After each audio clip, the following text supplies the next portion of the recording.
Paper 139. The 12 Apostles. It is an eloquent testimony to the charm and righteousness of Jesus' earth life that, although he repeatedly dashed to pieces the hopes of his apostles and tore to shreds their every ambition for personal exaltation, only one deserted him. The apostles learned from Jesus about the kingdom of heaven, and Jesus learned much from them about the kingdom of men, human nature as it lives on Urantia and on the other evolutionary worlds of time and space. These 12 men represented many different types of human temperament, and they had not been made alike by schooling. Many of these Galilean fishermen carried heavy strains of Gentile blood as a result of the forcible conversion of the Gentile population of Galilee 100 years previously. Do not make the mistake of regarding the apostles as being altogether ignorant and unlearned. All of them, except the Alphaeus twins, were graduates of the synagogue schools, having been thoroughly trained in the Hebrew Scriptures and in much of the current knowledge of that day. 7 were graduates of the Capernaum synagogue schools, and there were no better Jewish schools in all Galilee. When your records refer to these messengers of the kingdom as being ignorant and unlearned, it was intended to convey the idea that they were laymen, unlearned in the lore of the rabbis, and untrained in the methods of rabbinical interpretation of the Scriptures. They were lacking in so-called higher education. In modern times, they would certainly be considered uneducated, and in some circles of society, even uncultured. One thing is certain. They had not all been put through the same rigid and stereotyped educational curriculum. From adolescence on, they had enjoyed separate experiences of learning how to live. John Zebedee. When he became an apostle, John was 24 years old and was the youngest of the 12. He was unmarried and lived with his parents at Bethsaida. He was a fisherman and worked with his brother James in partnership with Andrew and Peter. Both before and after becoming an apostle, John functioned as the personal agent of Jesus in dealing with the Master's family, and he continued to bear this responsibility as long as Mary, the mother of Jesus, lived. Since John was the youngest of the 12, and so closely associated with Jesus in his family affairs, he was very dear to the Master. But it cannot be truthfully said that he was the disciple whom Jesus loved. You would hardly suspect such a magnanimous personality as Jesus to be guilty of showing favoritism, of loving one of his apostles more than the others. The fact that John was one of the 3 personal aides of Jesus lent further color to this mistaken idea, not to mention that John, along with his brother James, had known Jesus longer than the others. Peter, James, and John were assigned as personal aides to Jesus soon after they became apostles. Shortly after the selection of the 12, and at the time Jesus appointed Andrew to act as director of the group, he said to him, "And now I desire that you assign 2 or 3 of your associates to be with me, and to remain by my side, to comfort me, and to minister to my daily needs." And Andrew thought best to select for this special duty the next 3 first-chosen apostles. He would have liked to volunteer for such a blessed service himself, but the Master had already given him his commission, so he immediately directed that Peter, James, and John attach themselves to Jesus. John Zebedee had many lovely traits of character, but one which was not so lovely was his inordinate but usually well-concealed conceit. His long association with Jesus made many and great changes in his character. This conceit was greatly lessened, but after growing old and becoming more or less childish, this self-esteem reappeared to a certain extent, so that when engaged in directing Nathan in the writing of the gospel which now bears his name, the aged apostle did not hesitate repeatedly to refer to himself as the disciple whom Jesus loved. In view of the fact that John came nearer to being the chum of Jesus than any other earth mortal, that he was his chosen personal representative in so many matters, it is not strange that he should have come to regard himself as the disciple whom Jesus loved, since he most certainly knew he was the disciple whom Jesus so frequently trusted. The strongest trait in John's character was his dependability. He was prompt and courageous, faithful and devoted. His greatest weakness was this characteristic conceit. He was the youngest member of his father's family, and the youngest of the apostolic group. Perhaps he was just a bit spoiled. Maybe he had been humored slightly too much.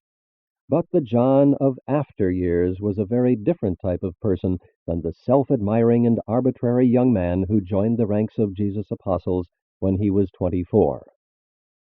Those characteristics of Jesus which John most appreciated were the Master's love and unselfishness.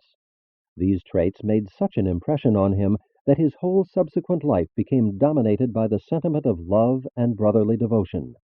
He talked about love and wrote about love. This son of thunder became the apostle of love. And at Ephesus, when the aged bishop was no longer able to stand in the pulpit and preach, but had to be carried to church in a chair, and when at the close of the service he was asked to say a few words to the believers, for years his only utterance was, "My little children, love one another." John was a man of few words, except when his temper was aroused. He thought much, but said little. As he grew older, his temper became more subdued, better controlled, but he never overcame his disinclination to talk. He never fully mastered this reticence. But he was gifted with a remarkable and creative imagination. There was another side to John that one would not expect to find in this quiet and introspective type. He was somewhat bigoted and inordinately intolerant. In this respect, he and James were much alike. They both wanted to call down fire from heaven on the heads of the disrespectful Samaritans. When John encountered some strangers teaching in Jesus' name, he promptly forbade them. But he was not the only one of the 12 who was tainted with this kind of self-esteem and superiority consciousness. John's life was tremendously influenced by the sight of Jesus going about without a home, as he knew how faithfully he had made provision for the care of his mother and family. John also deeply sympathized with Jesus because of his family's failure to understand him, being aware that they were gradually withdrawing from him. This entire situation, together with Jesus ever deferring his slightest wish to the will of the Father in heaven, and his daily life of implicit trust, made such a profound impression on John that it produced marked and permanent changes in his character, changes which manifested themselves throughout his entire subsequent life. John had a cool and daring courage which few of the other apostles possessed. He was the one apostle who followed right along with Jesus the night of his arrest, and dared to accompany his master into the very jaws of death.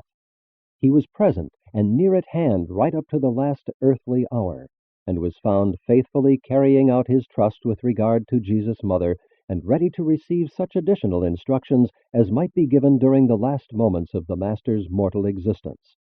One thing is certain: John was thoroughly dependable. John usually sat on Jesus' right hand when the 12 were at meat. He was the first of the 12 really and fully to believe in the resurrection, and he was the first to recognize the Master when he came to them on the seashore after his resurrection. This son of Zebedee was very closely associated with Peter in the early activities of the Christian movement, becoming one of the chief supporters of the Jerusalem church. He was the right-hand support of Peter on the day of Pentecost. Several years after the martyrdom of James, John married his brother's widow. The last 20 years of his life he was cared for by a loving granddaughter. John was in prison several times, and was banished to the Isle of Patmos for a period of 4 years, until another emperor came to power in Rome.